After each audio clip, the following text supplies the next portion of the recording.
इंसान कुदरत जे कारखाने में इंसान जी पैदाइश न फ़क़त सभिनी खां अलहदा आहे पर शरफ़दार बि।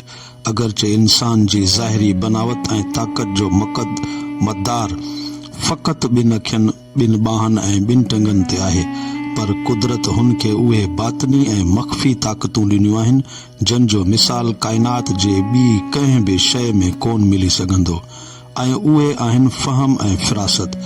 उहो इन्ही ॿिन्ही ताक़तनि जे वसीले सभ ते क़ादिर आहे। हुन पाणी ऐं मिटीअ जे मेलाप मां ठहियल जिन्स खे उन्ही शरफ़ करे सॼी मख़लूक़ात जी सफ़ में नुमायां ऐं बुलंद जॻह मिलियल आहे। हुन जे इल्म खां आसमान जी गर्दश, सिज जो दौरो, चंड जो कमाल ऐं ज़वाल ऐं तारनि जो हिसाब, मतलब त निज़ाम फ़ल्कीअ जो सॼो चरखो लिकी न सघियो आहे। ककरनि जी रफ़्तार ऐं बरसात जे अंदाज़े जो हिन खे पूरो इल्म आहे। अमीक समुंड जी तह खे ऐं आलम आबीअ जे क़िस्मनि खे इंसान जहिड़ो ॿिए कंहिं बि न सम्झो आहे। दरियानि जो वहकिरो हुन जे वस खां ॿाहिरि निकिरी नथो वञे ऐं जबलनि जा गरम ऐं सर्द टकर तोड़े उन जा मख़फ़ी खज़ाना सभई इंसान जे कब्ज़े में आहिनि। हू हवाउनि खे पंहिंजे कमु आणे सघे थो ऐं पाणी वग़ैरह मां बिजली पैदा करे उन जी तासीर खां मामूली तोड़े ॻरा कमु वठी सघे थो। ॾाढनि खां ॾाढा जानवर ऐं इंसान जे जान जा दुश्मन शींहं, चीता, बगड़, मच्छ, अरोड़ ऐं ज़हरी नांग हुन जी हैबत खां ॾकी वञनि था ऐं संदसि अकुल ऐं खेॾ जी अॻियां बाज़ीगर जे बांदर वांगुरु नचनि था। घरू पालियल कुते जीअं पुछ लटकाए बीहनि था। इंसान हवा ऐं पाणी, जहाज़नि, ज़मीन ते रेलगाॾियुनि ऐं मोटरनि, पाणीअ जे मथां ऐं हेठां, आग बूटनि, ज़ेर आबीन रस्ते कब्ज़े करण में केतिरे क़दर न कामयाब थियो आहे। संदसि विख रोज़ वधंदड़ आहे ऐं हेतिरी सारी कमालियत जो साहिब हूंदे बि इंसान अहिड़ो स्वभाव वहीणो आहे जो कॾहिं बि हिकु हाल ते मुस्तक़िल नथो रहे। कॾहिं सियाणनि में सियाणो पियो लॻंदो आहे त कॾहिं मूर्खनि में मूर्ख, कॾहिं पाण खे शाह पियो सम्झंदो त कॾहिं गधा, कॾहिं टुकर मानीअ ते बि राज़ी न त कॾहिं दुनिया जी हुकूमत मिलण ते बि बेसबर। हिन जो गज़ब पंहिंजनि परावनि जो खून हारे थो ऐं संदसि रहम खेसि हीणनि ऐं बेवाहनि जी ख़िदमत करण ऐं पुरघोर लहण लाइ बेचैन करे छॾे। कॾहिं थोरे ॾुख खां रोयो विझे थो त कॾहिं वॾियुनि मुसीबतनि खे मुर्की मोह ॾे थो। हुन जी चतराई पहलवाननि खे नवायो छॾे त संदसि खरो ॻाल्हाओ लड़ाइनि जा ॿारण ॿारियो, शहरनि जा शहर चट करे छॾे। कॾहिं पराए लाई चाई में मशगूल हूंदो त कॾहिं साराह में, कॾहिं पाण खे पाव पियो सम्झंदो त कॾहिं शेर। न हुन खे अकुल आॾो ककर मुंझाए थो ऐं न सूंह सुकाए थी। मतलब त पल पल जा पूर निराला अथसि। हू पंहिंजे ख़्याली ताक़त सां लहज़े में दुनिया जे चइनी कुंडनि जो सैर करे ईंदो, कॾहिं मुननि में मुंहुं पाए हिकिड़े ई गाराणे में पियो ॻरंदो।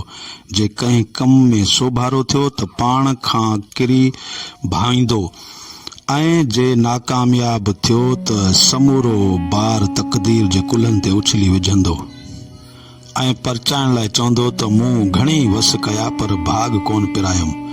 इहा ख़बर ई कान पवंदुसि त संदसि अख़्तियार कयल तरीक़ा अणपूरा हुआ, जंहिं करे फ़तहमंद न थियो। इंसान जे पुराली तबियत जा बेशुमार रंग रूप आहिनि। कारून जे खज़ाननि हूंदे बि कनात कान ईंदसि, हमेशा वधीक लालच में मुंहुं पियो विझंदो।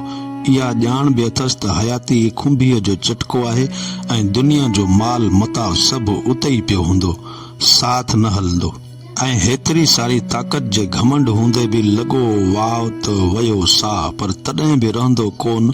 माल खां सवाइ औलाद ऐं दुनियावी तालुकात खेसि एतिरे क़दर त क़ैद करे रखनि था जो उन्हनि जी ख़ुशी में पंहिंजी ख़ुशी ऐं गम में पंहिंजो गम पसे थो। हू हमेशा हिक न ॿी शइ पुठियां डोड़ंदो रहे थो। हिकिड़ी हथ आयुसि त थोरे वक़्त में उन खां खटो थी ॿिए जे तलब में तवाए थींदो, छाकाणि जो हू असुल खां छॾे फरह खे या सिज खे छॾे उन जे पाछे खे चिंबड़े थो। ख़ुदि गर्ज़ी ऐं ख़ुदि पसंदी करे मंझसि जंगियूं झेड़िया हलिया अचनि था। हू पंहिंजी चाह खे एतिरी क़दर चाहे थो जो पंहिंजी वज़ह, कत ऐं लिबास खे दुनिया में सभिनी खां सुठो ऐं आला करे लेखे थो। ॿोली बि सभिनी खां शीरी फसी ऐं मानादार उहा आहे जा पाण ॻाल्हाए थो। पोइ खणी ॿिनि ज़बाननि में केतिरनि ई क़िस्मनि जा इल्म ऐं हिकमतूं हुजनि त बि पंहिंजे मट न कंदनि। हू वतन, क़ौम ऐं दोस्त बि उहे ई अमदा ऐं सुहिणा शुमार करे थो जिते ॼाओ ऐं निपनो आहे, जंहिंजे नाले सां सजे थो ऐं जिन में उथियो वेठो आहे।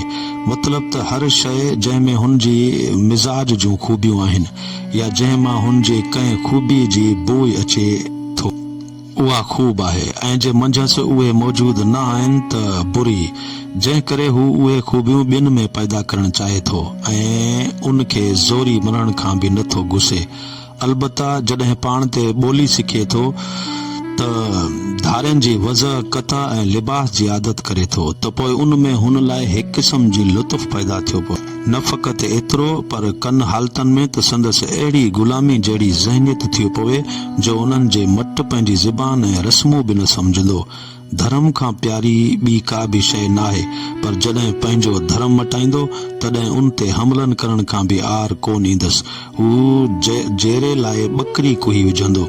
उन्ही ख़ुदि पसंदी ऐं ख़ुदि गर्ज़ी जे मरज़ खे तड़े त कढियो वियो आहे त दुनिया में सुलह जूं सभु हिकमतूं बेकार आहिनि ऐं न थींदियूं, जेतोणीकि सभई मज़हबी अॻवान हिकिड़ो ई वहदानियत जो सुर आलापे विया। पर एतिरे भाव ऐं सुठे सीरत लाइ ताक़ीद कयाऊं त बि ख़ुदि पसंद ऐं ख़ुदि गर्ज़ इंसान छा छा न करे चुको आहे। हू सॼी उमिरि ख़ुदि पसंदी ऐं ख़ुदि गर्ज़ी जे बयाननि जे रुञ पुठियां पियो डोड़े ऐं मरण घड़ी ताईं प्यासी रहिजो वञे, छो जो